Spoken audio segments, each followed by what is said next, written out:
Lagyan natin ng tomato paste ang recipe natin, marag kufta.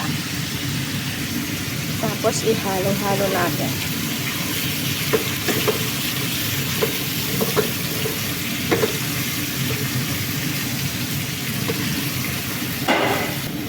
Ayan, tapos ilagay natin ang, of course naglagay na rin ako ng black lemon.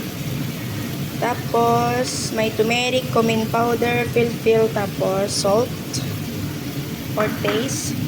And then, lagyan natin ng tubig para maluto yung patatas at saka carrots.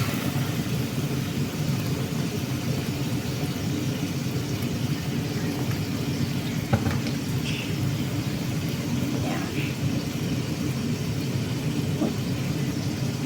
Boil lang natin to at ilagay natin yung meatballs.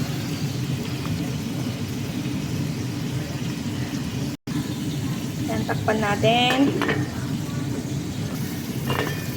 Ayan, kumukulo na. Ilagay na natin ang marag kofta.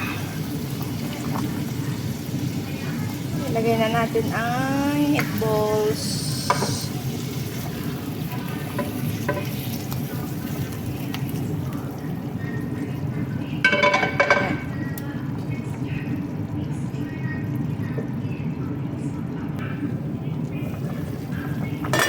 Lagyan din natin ng beans, guys. Ito beans.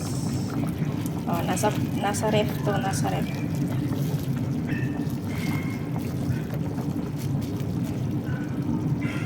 At saka yung flour,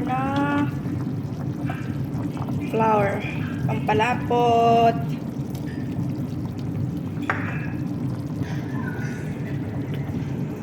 Ayan, so hintayin natin hanggang sa maluto na.